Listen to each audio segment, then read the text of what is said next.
அனைவருக்கும் வணக்கம். தமிழ்நாட்டில் ஒரு புலனாய்வு புலி ஒருத்தர் இருக்கிறாப்புல. அவரை பொறுத்த வரைக்கும் உலகத்துல எந்த சம்பவம் நடந்தாலும் தன்னுடைய ஞானக்கண் மூலமா, ஞான திருஷ்டியின் மூலமா அந்த சம்பவத்தை அப்படியே படம் பிடிச்சு அந்த சம்பவத்துல சம்பந்தப்பட்டவர்களே அவ்வளவு தெளிவா வெளியில் வந்து பேச முடியாது அதை பத்தி. ஆனா இவர் வந்துட்டு அதை ஒரு திரைக்கதை போல, ஒரு திரைப்படம் போல அழகா வந்துட்டு பேசக்கூடிய ஒரு ஆளு. இன்ட்ரெஸ்டிங்கா அதை மாத்தி பேசுவாப்புல. அதை பத்தி அவருக்கு முழுசா தெரியுதா தெரியலையாங்கிறதெல்லாம் பிரச்சனை கிடையாது. ஆனா சுவாரஸ்யமா கொடுக்கக்கூடிய ஒரு ஆள்னு வச்சுக்கலாமே. மரியாதைக்குரிய சவுக்கு சங்கர் அவர்கள் தான்.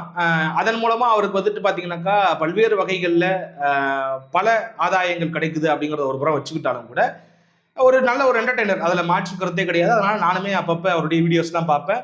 அப்படி இன்னைக்கு வந்து பாத்தீங்கன்னாக்கா ஒரு பிரஸ் மீட் கொடுத்திருந்தாப்புல. என்னப்பா பேச போறாரு, இவர் தான் பெரிய புலனாய்வு புலியாச்சு, நிறைய தகவல்களை வேட்டையாடி குடிக்கிறதுல இவர் வல்லமை பெற்றவராச்சு, புதுசா எதுவும் கொடுக்க போறாப்லையா, திருப்பி ஒரு பூகம்பத்தை வர வைக்க போறாப்லையா அப்படின்னு போய் பார்த்தாக்கா கடந்த ஒரு மாசமா எல்லாரும் பேசி முடிச்ச விஷயத்த, பிட்ஸ் அண்ட் பீசஸா அங்கங்க தூவிட்ட விஷயத்த அப்படியே அள்ளி போட்டு சாப்பிட்டு திருப்பி வந்து வாந்தி எடுத்துருக்குறாப்புல. நான் சொன்ன மாதிரி அதை கொஞ்சம் இன்ட்ரெஸ்டிங்கா கோர்வையா மாத்தி, அவர் அடிக்க போயிட்டாங்க தெரியுமா, அதை பண்ணாங்க தெரியுமா, அந்த ஏட்ஸ் இறக்கத்தோட பாஸ்லாம் விட்டு மியூசிக் எல்லாம் போட்டு அந்த ஒரு மாதிரி பாத்தீங்கன்னா நல்லா இருக்கும், இன்ட்ரெஸ்டிங்கா இருக்கும். அந்த மாதிரியான ஒரு ஆள் தான் சவுக்கு சங்கர். என்ன பேசியிருக்காருனாக்கா அந்த திமுக அதிமுக கூட்டணி பேச்சுவார்த்தை அதெல்லாம் பேசி பேசி ஓஞ்சி போச்சு.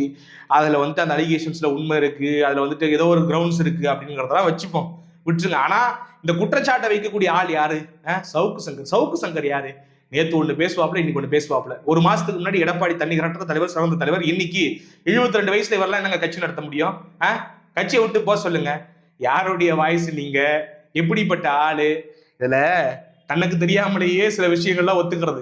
அதிமுக சார்புல தான் எனக்கு பல வழக்கறிஞர்கள் வந்துட்டு பல்வேறு மாவட்டங்களை வந்துட்டு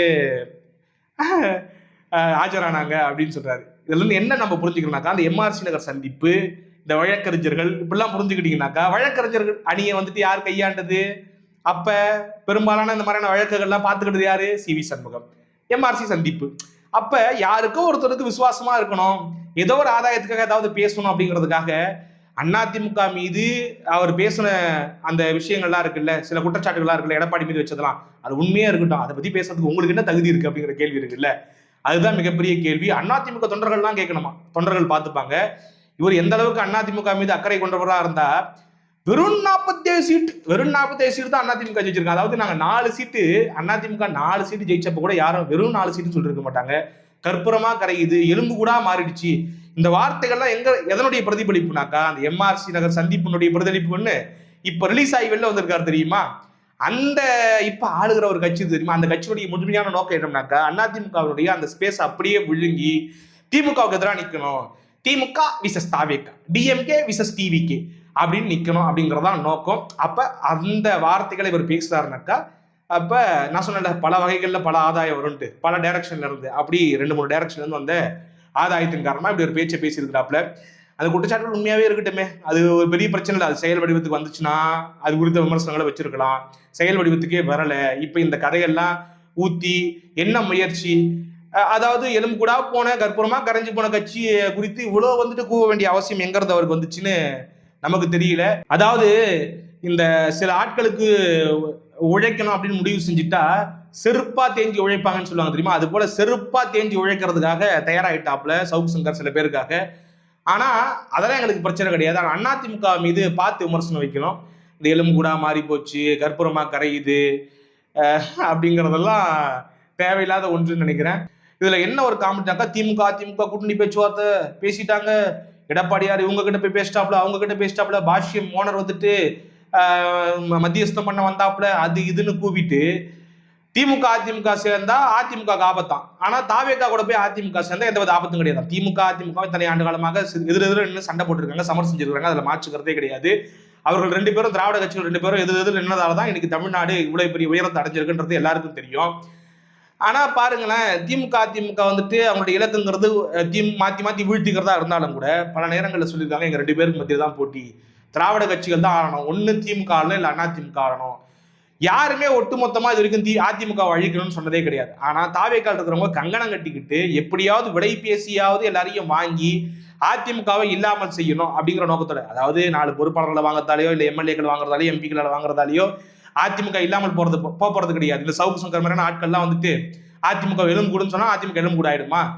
அற்பமா எலும்பு துண்டுகளுக்கு அலைகிறவர்கள் பேசுகிற பேச்சுக்காகலாம் அதிமுக வந்துட்டு தன்னுடைய மதிப்பை இழக்காது, தன்னுடைய மதிப்பீட குறைச்சிக்காது அப்படிங்கிறதுல நான் ஆழமா நம்புறேன்.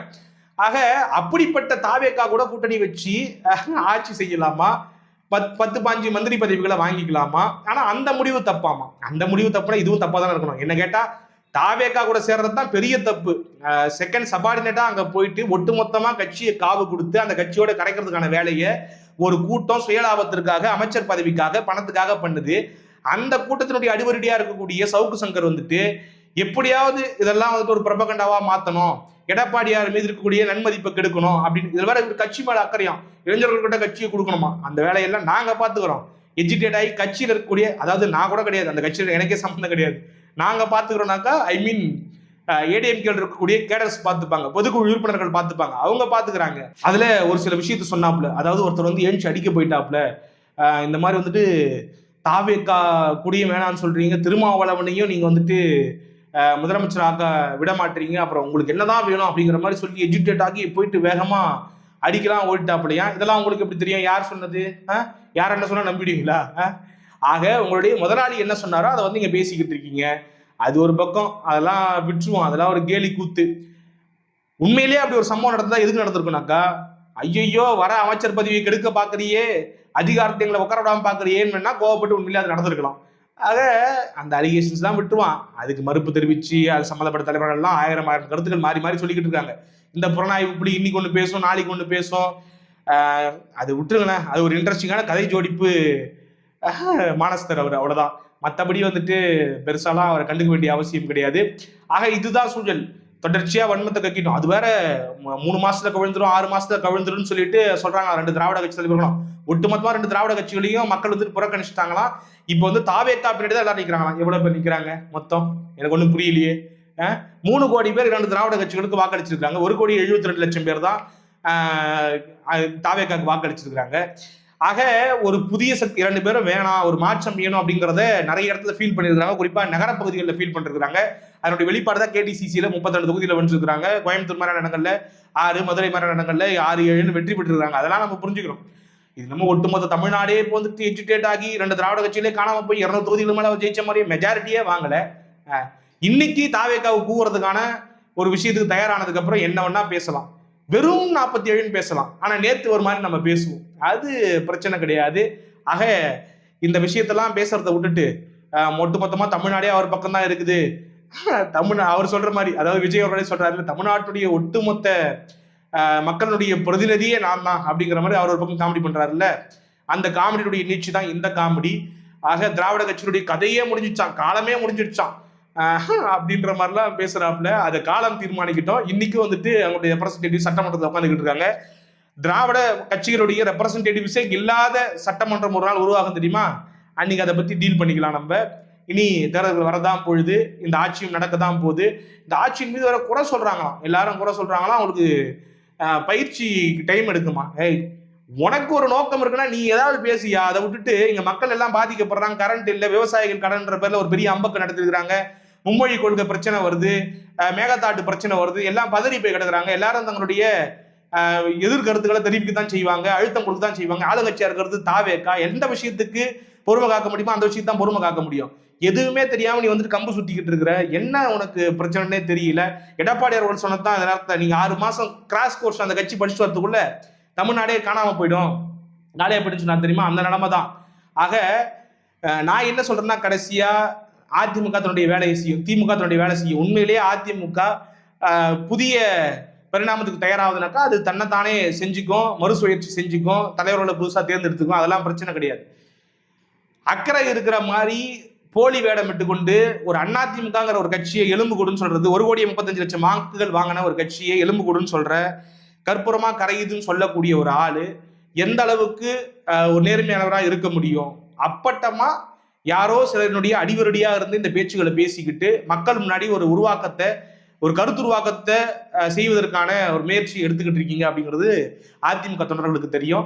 உங்களை மாதிரியான ஆட்களை நான் ஆரம்பத்திலிருந்தே சொல்லிக்கிட்டு இருக்கேன், கொஞ்சம் தள்ளியே வைங்கன்ட்டு. அதிமுக கேட்காதனுடைய விளைவு தான் இன்னைக்கு அதிமுக அதெல்லாம் அனுபவிச்சுக்கிட்டு இருக்கு அப்படிங்கிறதா என்னுடைய பார்வை. மீண்டும் நல்ல காணொலியை உங்களை எல்லாரும் சந்திக்கும் வரை உங்களிடம் விடைபெறுவது நண்பன் தமிழரசன். டாட்டா.